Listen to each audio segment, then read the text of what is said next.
እንግዲህ በቤታችንማ በምድራዊ ደስታ ልደሰት ብትል ምን አለ?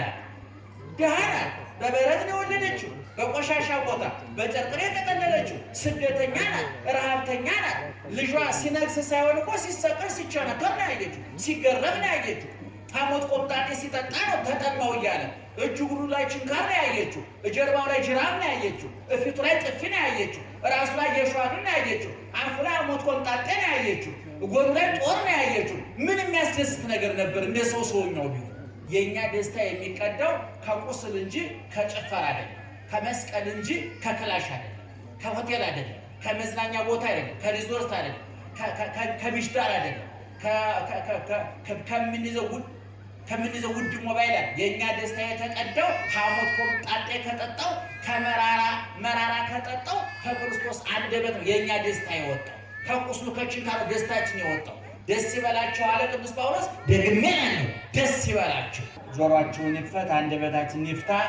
በመላና በግምት የግል ሐሳባችን እንዳናፈስባችሁ ጆሮአችሁን ይጠብቅ፣ አንደበታችንንም ይቆጣጠር እግዚአብሔር። እመቤታችን የጸለየችው ጸሎት የዘመረችው መዝሙር በሉቃስ ወንጌል ተጽፏል።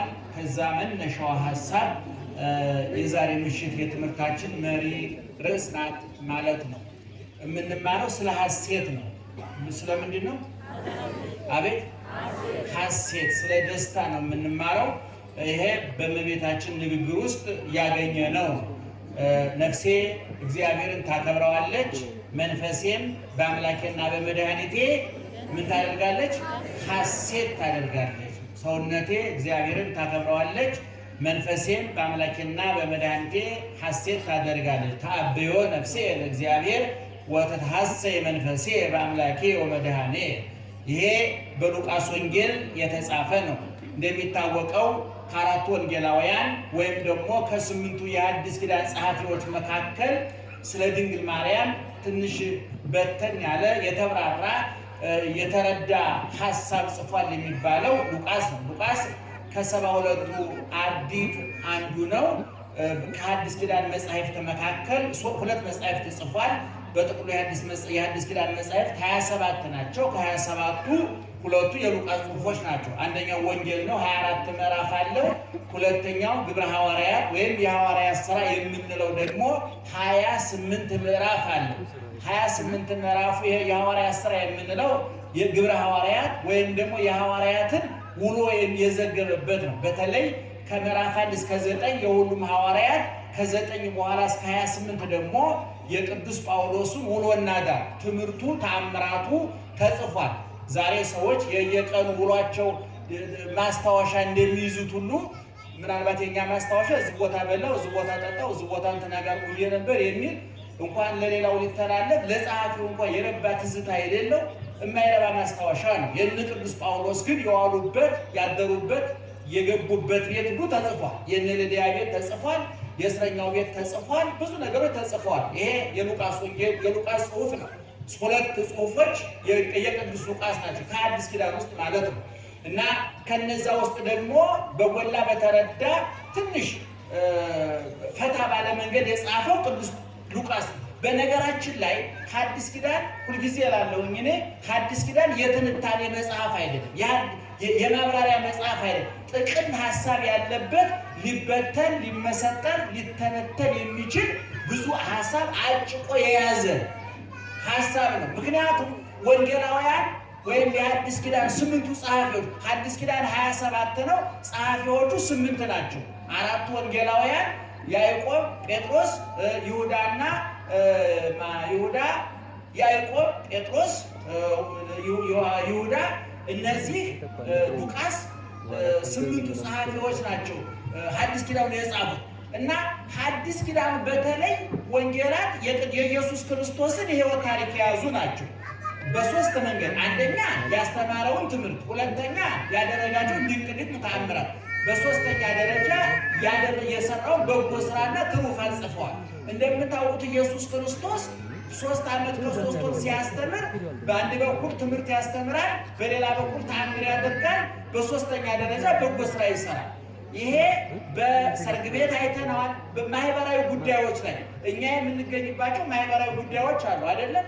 ሰርግ ቤት እንሄዳለን፣ ለቅሶ ቤት እንሄዳለን፣ በሽተኛ እንጠይቃለን። እነዚህ ማህበራዊው የትስስራችን ውጤቶች ናቸው። ኢየሱስ ክርስቶስ እኛ ባለፍንበት መንገድ ሁሉ ሐዋርያው ቅዱስ ጳውሎስ በዕብራውያን 4:15 ላይ እንደተናገረው በነገር ሁሉ እንደኛ የተፈተነ እንዳለው ሁሉ ሰርግ ቤት አይተነዋል፣ ለቅሶ ቤት አይተነዋል፣ በሽተኛ ሲጠይቅ አይተነዋል። ወንጌላውያን ይህንን እጥር ምጥን ሰብሰብ ባለ መንገድ ለትምህርት ለምልክት የሚሆን ብቻ ከብዙ በብዙ ከብዙ በጥቂቱ ጽፈውልናል እና አንዳንድ ሰዎች እንዲህ ይጠይቃሉ። ሐዲስ ኪዳን ላይ ስለ ድንግል ማርያም ስለ እመቤታችን በስፋት አልተጻፈም ይላሉ። እንኳን ስለ ድንግል ማርያም ስለ ክርስቶስም በስፋት አልተጻፈም። በክብሩ ልክ ኢየሱስ ክርስቶስ ስም አለው። ስሙ 4 ነገር ያመለክታል ብለዋል ሊቃውንቱ።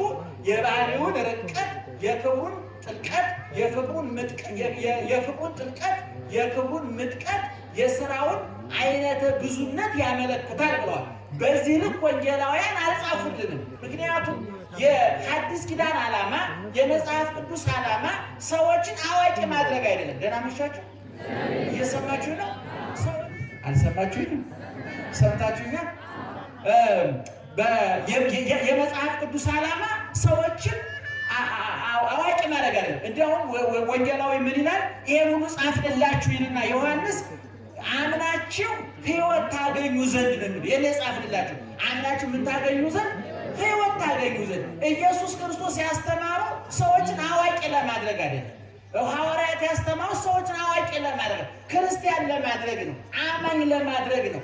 የመንግስተ ሰማያት ባለቤቶች፣ የኢየሱስ ክርስቶስ ዜጎች፣ የቁስሉ ብቃዮች፣ የመስቀሉ ፍሬዎች፣ የመከራ ውጤቶች ነንና እንድናውቅ አይደለም የተፈጠረው፣ እንድንድን ነው። እንደዛማ ክርስትና እውቀትማ ቢሆን እነ ኢየሉጣ እኮ ሐዲስ ኪዳን ሳይጻፍ ነው በሰማዕትነት ያረፉት እኮ። ብዙዎቹ በሰማዕትነት ያረፉት ሐዲስ ኪዳን አሁን የያዘውን ቅርጽ ሳይዝ እኮ ነው አይደል? ስለዚህ አንዳንድ ሰው ይላል መጽሐፍ ቅዱስ ይረቃል፣ ይከብዳል የሚል ሰው እሰማለሁ። ለምን ነው የሚከብደው? ተዋደዱ ነው። ተዋደዱ ምን ይከብዳል? እውነቱን ለመናገር ተፋቀሩ ነው፣ ንስሐ ግቡ ነው፣ ይቅርታ ተባባሉ ነው፣ እርስ በርሳችሁ ተዋደዱ ነው። አንድ ከዚህ ላይ ያልቀርቡ ነው። ስለዚህ ወንጌላውያንም ሲጽፉልን እንኳን ስለ እመቤታችን ስለ ኢየሱስ ክርስቶስ እንኳን የተሟላ መረጃ አላገኘንም። አሁን ለምሳሌ ድንግል ማርያም ሰው ናት አይደለችም? ንገሩኝ እስቲ። ሰው ናት አይደለችም? ሰው ከሆነች እናት አባት አላት የላትም? የተወለደችበት ቀን አለ የለም? ያረፈችበት ቀን አለ የለም? አለ። ነገር ግን ሐዲስ ኪዳን ይነግረናል አይነግረንም? የማቴዎስ ወንጌል ምዕራፍ 1 ስታነቡ፣ የሉቃስ ወንጌል ምዕራፍ 1 ስታነቡ፣ የሌሎች ወንጌሎች ስታነቡ ኢየሱስ ክርስቶስ ከድንግል ማርያም እንደተወለደ እናቱ እንደሆነች ይነግረናል እንጂ ድንግል ማርያም ማን ናት? የተወለደች አባቷ እናቷ እነማን ናቸው? ሰፈሯ የት ነው?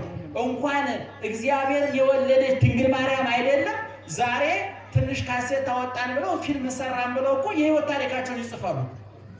እንደው ምን እንዳበረከቱ የማይታወቁ ሰዎች የህይወት ታሪክ ጽፌ ላስመረቀው ይሏል። ብዙ ጊዜ ጠራለሁ የህይወት ታሪካቸው እየጻፉ። ድንግል ማርያም ወንጌላን የህይወት ታሪኳን አልጻፉላትም። እንኳን የእሱንም ቢሆን በተሟላ ሁኔታ አልጻፉ። ይህን የምነግራችሁ ብዙ አደናጋሪ ሰዎች ስላሉ ነው ወገኖቻችን። እግዚአብሔር ያስተምራል። እና ሉቃስ ቅድም እንደተናገርኩት ስለ እመቤታችን ሰፋ አድርጎ የጻፈ በመጠኑ ማለት ከሌሎቹ አንጻር ሲታይ ሰፋ አድርጎ የጻፈ ሉቃስ ነው። በተለይ እንደው ቤታችሁ ስትገቡ እንድታነቡ እንለምናችኋለን፣ እንማጸናችኋለን። የሉቃስ ወንጌል ምዕራፍ 1 እና 2 እመቤታችንን ለአጥና ለሚል ሰው፣ ለወቃት ለሚል ሰው፣ ላመነ ሰው የተከፈተ ልብ፣ የተከፈተ ጆሮ፣ ፈቃደኛ ሕሊና ላለው ሰው በቂ መረጃ ይሰጣል። የሉቃስ ወንጌል ምዕራፍ 1 እና 2 ማለት ነው። እንግዲህ በዚህ በሉቃስ ወንጌል ምዕራፍ 1 ላይ የተለያዩ ሐሳቦች ናቸው ያሉት። ከ1 እስከ 26 ድረስ የኤልሳቤጥና የዘካርያስ የዮሐንስ መጥምቅ እናትና አባት የእሱም ታሪክ ነው ያለው። ምዕራፍ 1 ከቁጥር 1 እስከ 26 እያልኳቸው ነው። በደንብ ያዙ ምዕመናን። የሉቃስ ወንጌል ምዕራፍ 1 ከቁጥር 1 እስከ 26 ድረስ የዘካርያስና የኤልሳቤጥ፣ ዘካርያስና ኤልሳቤጥ የዮሐንስ መጥምቅ እናትና አባት ናቸው። ዘካርያስ ካህን ነው። ኤልሳቤጥ የካህን ሚስት ናት። መካን ነበረች። በ90 ዓመቷ ካህኑ በ100 ዓመቱ ዮሐንስ መጥምቅን የመሰለ አንዱ በቃኝ የሆነ ልጅ ወለዱ ይላል መጽሐፉ አይደለም። ስለዚህ ኤልሳቤጥ በስተርጅና ጸንሳ ስለነበረ ወከበተት ጽንሳ 5 አውራሃ ጽንሷን 5 ወር ከሰው ደበቀች ይችላል። ምክንያቱም የጸነሰችው በስንት ዓመቷ ነው ብያቸዋለሁ? በ90 ዓመቷ ነው። ለወሬም አይመች፣ እውነቱን ለንግግርም አይመች። እንኳን ሰሚው እሷም አላመነችም። ገና የድርጊቱ ባለቤት እሷም በቅጡ አላመነችም። እንኳን ሌላ ሰው እንዳምናት ልጠብቅ ቀርቶና ጽንሷን ደብቃ ነበር፣ ለማንም አትናገርም ነበርና 5 ወር እንደደበቀች ጽንሷን ግን በ6ኛ ወር ቁጥር 26 ላይ ያልኳችሁ ነው። ወበሳድስ ወር ተፈነወ ገብርኤል መልአክ እምኀበ እግዚአብሔር ሀበ አሐቲ ሀገር ዘገሊላ። በ6ኛው ወር ማን በጸነሰች እያልኳችሁ ነው? ጮክ በሉት ንቀት ብላችሁ። ማን በጸነሰች? ስንት ወር ደበቀች ጽንሷን? 5 ወር ደበቀች። በ6ኛው ወር ግን ማን ተልኮ መጣ? ገብርኤል ተልኮ መጣ። ቅዱስ ገብርኤል ወደ ማን? ወደ እመቤታችን በገሊላ ውስጥ ወዳለች ናዝሬት ወደምትባል ትንሽዬ መንደር ሰፈር መልአኩ ቅዱስ ገብርኤል ማርያም ወደምትባል ድንግል ለዮሴፍ ወደ ታጨች ዮሴፍ እንዲጠብቃት እንዲንከባከባት ለተመደበላት ወደ ድንግል ማርያም መጣ ይላል። በስንተኛው ወር? በ6ኛው ወር። ማን በተጸነሰ? ዮሐንስ በተጸነሰ። ለዚህ ነው ዮሐንስ ጌታን መንፈቅ በእድሜ ይቀድመዋል፣ በእድሜ መንፈቅ ይቀድመዋል። ለዚህ ነው በማቴዎስ ወንጌል ምዕራፍ 11 ላይ በመንግስተ ሰማያት የሚያንሰው ይበልጠዋል ይላል ጌታ። የሚያንሰው ማነው? ጌታ ነው። ስንት ወር ያንሰዋል? 6 ወር። በጽንስ 6 ወር ይበልጠዋል ጌታ ዮሐንስ ጌታን በልደትም 6 ወር ይበልጠዋል። እና በ6ኛው ወር ገብርኤል ወደ እመቤታችን ተልኮ መጣ። ወደ እመቤታችን ሲመጣ ቅዱስ ገብርኤል እስከ ዛሬ ከነበረ አመጣጡ የተለየ አመጣጥ። መላእክት ወደ ሰው መጥተው ያውቃሉ። አዳም ከገነት ከተባረረበት ጊዜ ጀምሮ በብሉይ ኪዳን ሰው ሲታሰር እስር ቤት፣ ሲሰደድ በስደት ቦታ፣ ሲታመም በበሽታ ቦታ፣ ጦርነት ሲነሳበት በማንኛውም ቦታ መላእክት እየተላኩ የነደደውን እያበረዱ የተዘጋውን እየከፈቱ የታመሙን እየፈወሱ የወደቀውን እያነሱ ይረዱ እንደነበረ በብዙ ቦታ ተጽፏል። በመዝሙረ ዳዊት 90 ቁጥር 8 ጀምሮ ብታነቡ ታገኙታላችሁ። በኦሪት ዘጸአት ምዕራፍ 23 ቁጥር 20 ብታነቡ ታገኙታላችሁ። በትንቢተ ዘካርያስ ምዕራፍ 1 ከቁጥር 12 ጀምሮ ብታነቡ ታገኙታላችሁ። ብዙ ቦታዎች መላእክት ወደ ሰው እየተላኩ መጥተው ያውቃሉ። ያ ሁሉ በብሉይ ኪዳን የተመላለሱት የመላእክት መመላለስ ቢደመር ቅዱስ ገብርኤል ወደ እመቤታችን የመጣውን ያህል መሆን አይችልም። አመጣጡ የተለየ ነው። ወአስተርአያ መልአክ ዘይኮነ ከመ ቀድሙ፣ እንደ በፊቱ ያልሆነ የተለየ መልአክ ታየ። የተለየ ማለት ምንድን ነው?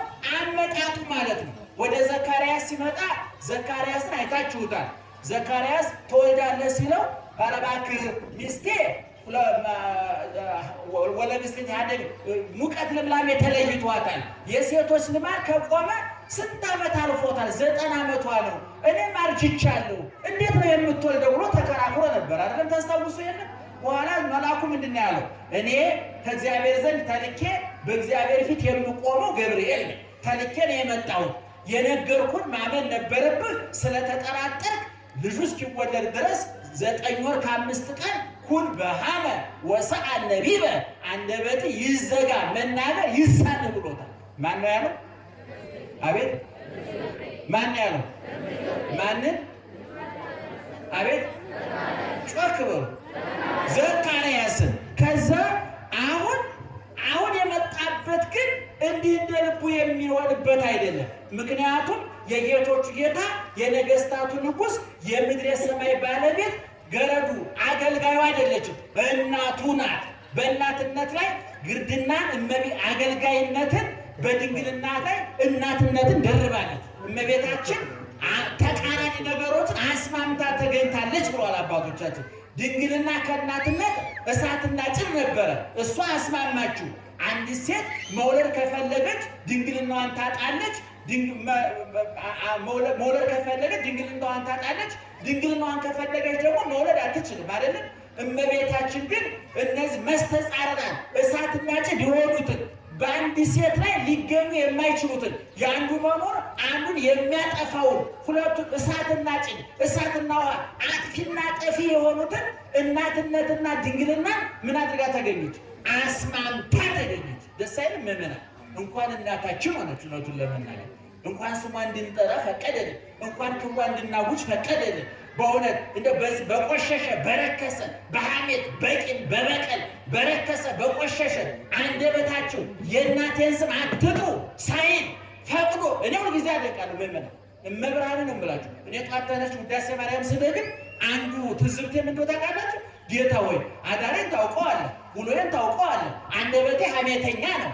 እንደ በዚህ ቆሻሻ አንደበትህ የእናቴን ስም እንዳጠራ ብለህ መብት ሳትገፍ ስሟን እንድንጠራ ስለፈቀድክልን ክብር ምስጋና ይግባ ማለት ያስፈልጋል። እየሰማችሁ ይህን ማመን ያስፈልጋል። ልባችሁ ይከፈል፣ አይምሯችሁ ይከፈል፣ ነፍሳችሁ ትከፈል። በእውነት እንኳን እግዚአብሔርን ወልደ እንኳን እሱና የእሱ እናት ሆና በእውነት የነቢያት እናት የሐዋርያት እናቶች እንኳን ይከበራል። እና መልአኩ መጥቶ ትጸንሻለሽ ትወልጃለሽ አለ። እሷ በእውነት ቁጥብ እናት ናት፣ ክብ እናት ናት፣ ዝርክርክ እናት አይደለችም፣ የምኞት እናት አይደለችም። ከልጇ ከእናቷ ከሔዋን የተለየች ነው። አስታውሳለሁ የዛሬ ስንት ወር ነው የመጣው ቀሲስ ታኅሳስ ላይ ስመጣ ሁለቱ ሴቶች የሚል ትምህርት አስተምሬ ነበር አይደለም። አራሱ ትነታችሁን ጌታ ኑሮ እንኳን ትምህርት ህይወት ያስፈስል። አስባችሁ ቤታችሁ መግባታችሁ ራሱ እናንተ ሆናችሁ እንኳን የኔን ትምህርት አራሱት ምን ያደርግላችሁ? ለሚቀጥለው መጥቻ አስተምራችኋል። እርሱት ያን አስታውሳለሁ ብለ እንዳትባለ መኪና እንዳይገጫችሁ የጌታ ኑሮ እንኳን ትምህርቱን እኔ የወለዳችሁ ልጅ ራሱ ረስታችሁ የማን ልጅ ናት ለማለታችሁ ጀግኖች ናችሁ። በእውነት ደህና ናት። ማነው ስም አንተ ተናገር። አቤት ማነው ስም? ያፌት። እሺ ደህና መሻችሁ። ነቃ በሉ። ለማንኛውም ስለዚህ አሁን መልአኩ ወደ እመቤታችን መጥቶ ትጸንሻለሽ ትወልጃለሽ አላት። ይሄ አዲስ ቃል ነው። ምናልባት መጽነስ መውለድ ግስ ሊያገናኘው ይችላል። መቼም ቋንቋ ደካማ ነው ይባላል። ብዙ የማይሸከማቸው ምስጢሮች አሉ። ለምሳሌ ፀሐይ በሰማይ አለ አይደለም? ሰማይ ላይ ያለችው ፀሐይ ማን ትባላለች? ፀሐይ። እናንተ ሰፈራን ወይዘሮ ፀሐይ ማን ይባላሉ? ፀሐይ ይባላሉ። የሰው ያበሩ ሙቀት የላቸው የላቸው አምፖል ሲቃጠልባቸው እሳቸው ጨለማ ውስጥ ነው የሚያድሩት እኮ ማመፀ። ግን ስማቸው ማን ነው? ስማቸው ማን ነው? ፀሐይ። አሁን እኔ ኤልሳቤጥ ጸነሰች እንትና ጸነሰች ብሎ ማርያም ጸነሰች ሲባል ቋንቋ ምን ሌላ ባገኘው እላለሁኝ። ያን ሰዋል ምእመናን፣ እውነቴን ነው የምላችሁ። ያን ፀሐይ ብሎ ወይዘሮ ፀሐይ ኮከብ የምትባል ሴት ባለች በየሰሞኑ ኮከብ የሚባሉ እንኳን ለቤተሰብ እንኳን መብራት የተሳየ ጥቁር ኮከቦች ጽሙታን ከዋክብት አሉ። እና አንዳንድ ጊዜ ቋንቋ ሀሳብን አይሸከም። የሚገርማችሁ ይስእነኒ ለመናገር ቃል አጠረኝ ይላል። አሁን አንድ ዘፋኞቹ መልክሽን ለመግለጥ ምን ይላሉ? ምን ብዬ ላድንቅሽ ቃላቶች አጠሩኝ የሚል ዘፈን አለ። ሰማችሁት? እኛ ሰምተነዋል። ጌታ በደንብ ነው የሰማሁት። ግጥሙ አበጥሬ ያሳምረኝ። ግጥሙ በጣም የሚያፈላስፈኝ ግጥም እወስዳለሁ ከየዘፈኑ እና አሁን ሴት ለማመስገን ምን ቃል ያጥራል? በቃ ዓይንሽ ያምራል፣ ጥርስሽ ያምራል፣ አለቀ እኮ በቃ። የሚቀጥል እኮ የለም። እውነቴን ነው የምልሽ። ሲሸውሯችሁ እንደው እየደጋገሙ ሲነግሯችሁ ሴቶች እውነት እየመሰለ እየተታለላችሁ ነው እንጂ ፀጉርሽ ረዥም ነው፣ አለቀ በቃ። ምን ልጨምርበትሽ? አሁን ግን ድንግል ማርያምን ለማመስገን ግን ቃል ያጥራል። ምን ናት ማርያምን ነው ቃል ያጥራል። እኔ ሊቃውንቱ እኮ አሉና ለዛው በቅድስና እኮ በጽድቅ እኮ ነው በንጽህና እየተመላለሱ በቅድስና እየተመላለሱ እኮ በመኑ በአምሳለ መኑ ያስተማስለኪ ወደ ሰማይ ወጥተን በፀሐይ በጨረቃ በከዋክብት እንዳንመስልሽ ጨለማ ይፈራረቅባቸዋል። ወደ መሬት ወርደን በአዝርዕት በእጽዋት በአትክልት እንዳንመስልሽ ይደርቃሉ፣ ይጠወልጋሉ፣ ይረግፋሉ። በወርቁ ባልማዙ በብሩ እንዳንመስልሽ ይዝጋል፣ ይሰለቻል። ኧረ በማን እንመስልሽ? መቼም ዝም አይባልምና አንቺ መሶበ ወርቅ ነሽ፣ አንቺ ደመና ነሽ፣ አንቺ ምንድን ነሽ አሉ። መቼም ዝም ከማለት ይሻላል ብለው ነው ተናመሻችሁ። እና ማን ነው መልአኩ አሁን ሲመጣ ወደ ድንግል ማርያም የተለየ አመጣጥ ነው የመጣው። ምን የእስከ ዛሬው አይነት አለ። ዋስተራያ መልአክ ዘይኮነ ከመ ቀዲሙ መልአክ ታያት። ምን አይነት እንደ በፊቱ ያይደለ መላእክት እሷ ሲያጫውቷት ነው የሚውሉት። ጓደኞቿ እነሱ ናቸው። ሻይ አጣጮቿ፣ ቡና አጣጭ እንደሚባለው ጓደኛ፣ የልብ ጓደኛ ላይ እንደምትሉት እናንተ የድንግል ማርያም ጓደኞቿ፣ ባልደረቦቿ፣ አጫዋቾቿ ቅዱሳን መላእክት ናቸው። ተለይተዋት አያውቁ። እንኳን እሷ እኛም እዝጌር ባይለን ነው እንጂ ጠባቂ መላክ ተመድቦልናል እንደያቅናችን። እና አሁን አመጣጡ የቅዱስ ገብርኤል ግን እስከ ዛሬ ከመጣው ይለያል። አዲስ ቃል ይዞ መጣ። ዓለምን የሚለውጥ ጨለማውን በብርሃን ሞቱን በሕይወት በመቃብር ላይ ትንሣኤ የሚያውጅ የጥሉን ግድግዳ የሚያፈርስ የጥሉን መጋረጃ የሚቀድ ምድርና ሰማይን የሚያገናኝ እንባ አባሽ ቁስል ፈዋሽ ስብራት ጠጋኝ የጎደለ ሞይ የዓለምን ሰቀቀን የዓለምን መከራ የሚያራግፍ አዲስ ቃል ይዞ መጣ። ምን የሚል ቃል ይዞ መጣ? ትጸንሲ ትወልጂ፣ ትጸንሻለሽ ትወልጃለሽ የሚል ቃል። ግን እሷ እንደው ዝም ብላ እንኳን አመጣኸው እንጂ አላለችም። ምክንያቱም ድንግል ማርያም ልኳን የምታውቅ እናት ነው። ለዚህ ነው ያስከበራትም ያስወደዳትም ከሔዋን ተለይታ እንድትወደድ እንድትከበር ያደረጋትም ልኳን አዋቂ፣ ደረጃዋን አዋቂ፣ ክብሯን ጠባቂ እና ዙሮ መልአኩ መጣ። ትጸንሻለሽ አላት። ተከራከር። ብዙ ክርክር አለው በመካከል ላይ። መጨረሻ ግን ክርክሩ የተዘጋው በምን ቃል ነው? ለእግዚአብሔር ጮክ ብላችሁ ለእግዚአብሔር ሁሉን ነገር ማድረግ ይችላል አለ ቅዱስ ገብርኤል። እሷም አሁን በዚህ ሐሳብ ድንግል ማርያምም ቅዱስ ገብርኤልም ተግባቡ፣ ተስማሙ። በሱም በቅድስና ያለ እሷም በቅድስና ያለች፣ በሁለቱም መካከል እግዚአብሔር አለና የእግዚአብሔርን ኃይልና ችሎታ ሁለቱም ያውቃሉና እንደዛ ስትለው ሲላት ይኩነኒ ነየ አመተ እግዚአብሔር ይኩነኒ በከመ ትቤለኒ፣ እነሆ የእግዚአብሔር ገረዱ አገልጋዩ እንደ ቃልህ ይደረግልኝ አለችው።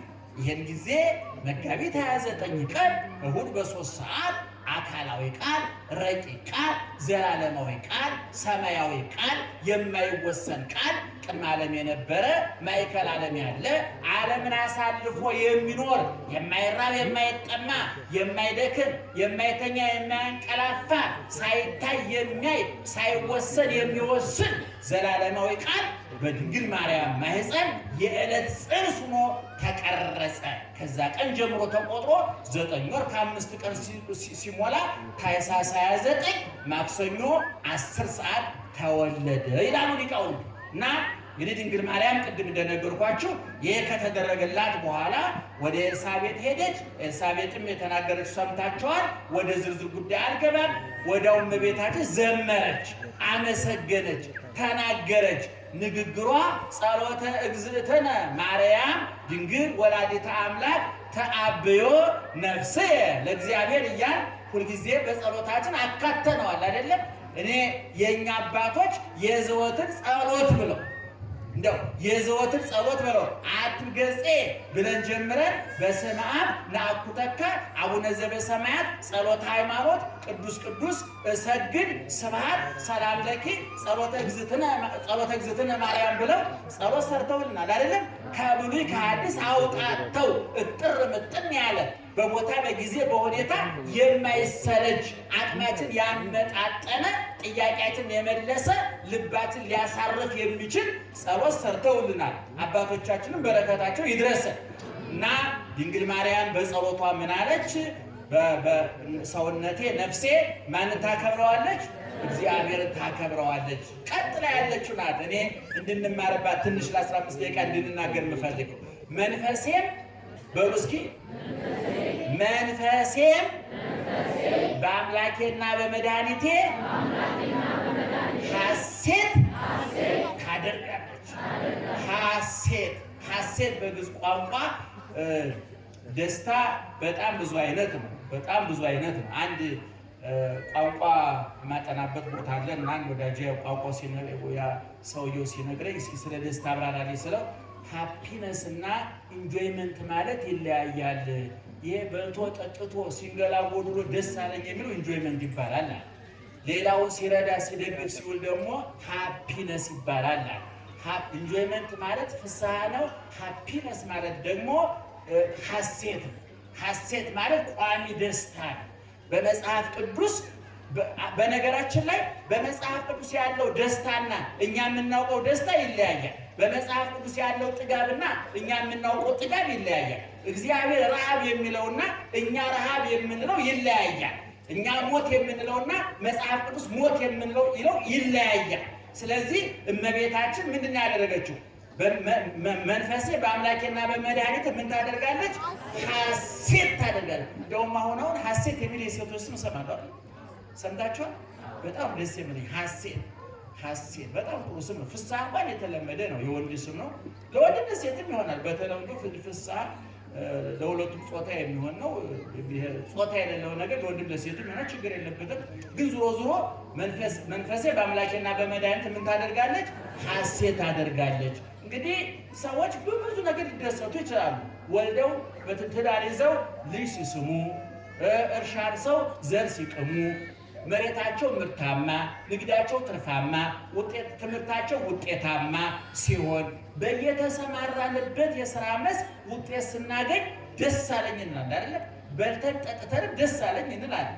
ልብስም ለብሰን ደስ አለኝ እንላለን። ግን ዓለማዊው ደስታ ያረጃል፣ ይዝጋል፣ ያፈጃል፣ ይገረጅፋል፣ ይሰለቻል። ለምሳሌ ወርቅ ደስ ይላል? ደስ አይልም? አቤት! ወርቅ ደስ የሚለው ግን ጆሮና ጣት ላይ ሲሆን፣ አሁን በሆነ ተአምር ቤታችሁ ስትገቡ ጣራው፣ ግድግዳው፣ አልጋው፣ ጠረጴዛው ወርቅ ነው ብታገኙት ድንጋይ ፍለጋ ነው የምትወጡ። ገብቷችኋል ሀሳቤ? እንዲያውም መቼም ታላቁ ሊቅ ዮሐንስ አፈወርቅ ይላል የገንዘብ የሚወድ ሰው ይላል ሰማዩ ወርቅ እንዳዘንብ ይጸልያል፣ መሬቱ ብር እንዲያበቅል ይፈልጋል። ነገር ግን አሁን በዝናቡ ፋንታ ወርቅ ቢበቅል እንጠቀማለን እንጎዳለን? እስኪ ንገሩ። ምን ቢዘንብ ጥሩ ነው? ዝናብ ነው መጣል ያለበት አይደል? ወርቅ ቢዘንብ መቅሰፍት ነው በረከት ነው? መቅሰፍት ነው። የተዘራ ሁሉ ጤፍ ስንዘራ ብሩ ነው ቢበቅል መቅሰፍት ነው በረከት ነው? መቅሰፍት ነው። ሁሉም በምድቡ ነው የሚያስፈልገውና ይሄ ዓለማዊ ደስታ ያረጃል፣ ይሰለቻል። አሁን መዝናናት ብትሉት ቦታ መቀየር ነው። አሁን ለምሳሌ ትልልቅ ሆቴሎች ሄዳችሁ የምትዝናኑት እስከ ተለምዱት ድረስ ነው። እዛ ትልልቅ ሆቴል እኮ የሚሰሩ ሰራተኞች እኮ ለመዝናናት እኮ እኛ ሰፈር ሻይ ቤት ነው የሚወጡ ገርማችሁ። ምክንያቱም ይሰለቻል። አሁን የትልቁ ቦይንጉን የመጨረሻውን ዘመናዊ አውሮፕላን የሚነዳው ፓይለት እኮ አውሮፕላን አያዝናናው፣ የሚዝናናው እኛ ሰፈር በባጃጅ ነው። በቃ አሁን ጊዜ ስጋ የሚበላ ሰው እንደሚዝናናው በሽሮ። እኛ ደግሞ ሽሮ ስልችት ያለ ደግሞ ሽሮ ለትንሽ ጣል ስትል ብቅ ጥልቅ ስትል ስጋ እየተዝናና ነው። በቃ ይሄ ነው መዝናናት። ምንም ማርያም እኛ ማጋነስ ነው አላጋን የሚገርማቸው። አሁን ቢች አካባቢ እየተዝናና ቢቹ ጋር የሚሰሩ ሰራተኞች ሁሉ መቼ በተገላገልኩ ነው፣ መቼ ስራ ልቀይር እያሉ። ስለዚህ ዓለማዊ ደስታ ገና መሻቸው ይሰለቻል ነው እያልኳቸዋለሁ። ምክንያቱም ዓለማዊ ደስታ የስሜት ሕዋሳት ጥገኛ ነው። ምዕመናን እየሰማችሁ ነው? አይን የምን ጥገኛ ነው? ከስሜት ሕዋሳት። ኧረ ንገሩ። አይን የምን ጥገኛ ነው? ወርቅ ለምሳሌ ከስሜት ሕዋሳታችን ወርቅ ትርጉም የሚያጣው ምን ብናጣ ነው? አሁን እኔን ለመተባበር ብላችሁ ነው እንጂ አይን ነው የተባበረ አይመስላችሁ? ለምሳሌ አንድ አፍንጫ ለሌለው ሰው፣ አፍንጫው ለማያሸት ሰው ብዙ $1000 አውጥተህ ሽቶ ገዝተህ ብትመጣ ውሃ በብልቃት ከማምጣት የተለየ አይደለም። ምክንያቱም አፍንጫ ያለው ምን ይሰራለት? እኔ አሁን ለወርቅ ብትሰጠኝ እኔ ማህበረሰቡ ነው ስለተስማማኝ ጣቴ ላይ ያደረኩኝ እንጂ ምን እንደሆነ የማውቀው ነገር የለም። ድንጋይ አድርጌ በምን ይታወቀኛል? ብረት ሆነስ እኔ መዳብ ነው ብላችሁ ብታደርጉት እንግዲህ ምን ቸገረኝ? እኔ ብቻ ተስማምተና ቀለበት አድርጌያለሁ ነው በቃ። ዓለማዊ ደስታ እየሰማችሁ ነው። የስሜት ሕዋሳት ጥገኛ ነው። ልብ አድርጉ። ለምሳሌ ጨው ትርጉም የሚኖረው ማን እስካለ ድረስ ነው? አቤት ምላስ እስካለ ድረስ ነው። ምላስ ከሌለ ወጡ ጨው አለው የለው የሚባል ነገር የለም። ምላስ ነው ዋናው። ሙዚቃ፣ መዝሙር አሁን ነቴንዬ ጆሮ ባይኖር ውሃ በላችሁ ነው። የኔም ስብከት ውሃ በላው ማለት በቃ አሁን ገሌ ዝነኛ ዘፋኝ ነው እየተባለ ይጨበጨባል አይደል? ሆነ አጋጣሚ ሰው ሁሉ ቢደነቁር ይሄ ሰውዬ ተራ ዘበኛ ሆነ ማለት ነው። ምክንያቱም ጆሮ ላይ ነው ጉዳዩ ያለው። አያችሁ፣ ዓለማዊ ደስታ የስሜት ጥገኛ ነው። ቅዱስ ጳውሎስ ይህንን ሲያፈርስ ምን አለ መሰላችሁ? በዚህ በአንደኛ ቆሮንቶስ ምዕራፍ 2 ላይ እግዚአብሔር ለወዳጆቹ ያዘጋጀው ክብር ይላል። ዛይ ኢለየ ወሕዝብ ይሰማ ወውስተ ልበ ሰብእ ዘይትሃለየ ዘአስተዳለው እግዚአብሔር ለእለ ያፈቅርዎ። እግዚአብሔር ለወዳጆቹ ያዘጋጀው ክብር ይላል። ዓይን ምን ያላለው ያላየው፣ ጆሮ ዓይን ጆሮ ልብ ያላሰበው።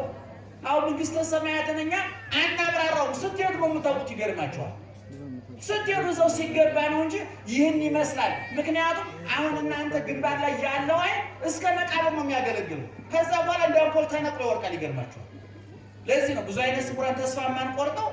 በሬሳ ጊዜ ማታ መቃብር ለሚነቀል አምፖል ምን አሰቃየን ብለን ነው አይነ ስውራን ተመካክረን በደስታ ላይ ያለን። ጆሮም ያው ነው። አሁን የጆሮአችሁ ሙዚቃውን ምን የምታግበሰብሱበት መቃብር ስትል ኦፍ ይሆናል። በቃ እግዚአብሔር ይክበር ይመስገን። ያኛው የሰማዩ ደስታ ከዓይን ቁጥጥር ውጭ ነው እያልኳቸው ነው። እንደውም ምናምን ሊቃውንት ሲናገሩ ምናሉ እግዚአብሔር በውሃ ይመሰላል አሉ። ውሃ ከለር ጣዕም የለውም፣ ሽታ የለውም፣ ከለር የለውም። ደህና ዋላችሁ።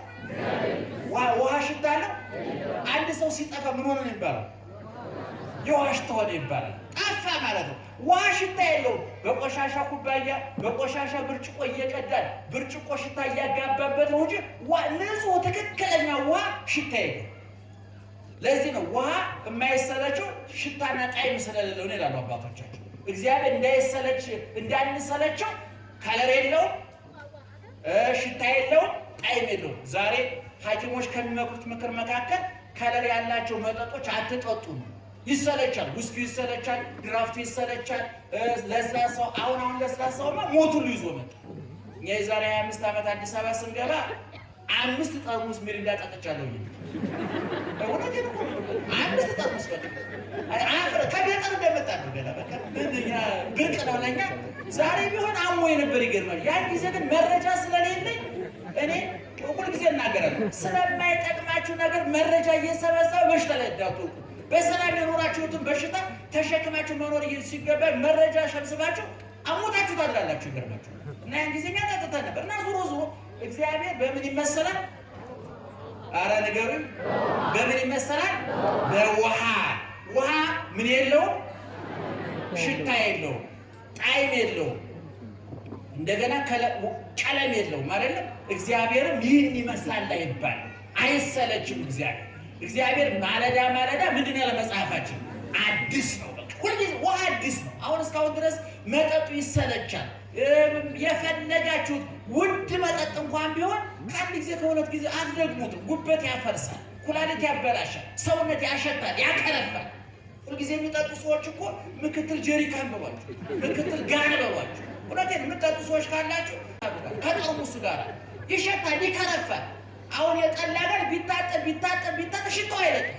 አሁን ዘወትር የሚጠጣ ሰው ቀረብ ብለን አላየነው እንጂ እንደጋው ይሸታል። አትጠጡ እያላችሁ ነው በግልባችሁ። ደህና መሻችሁ።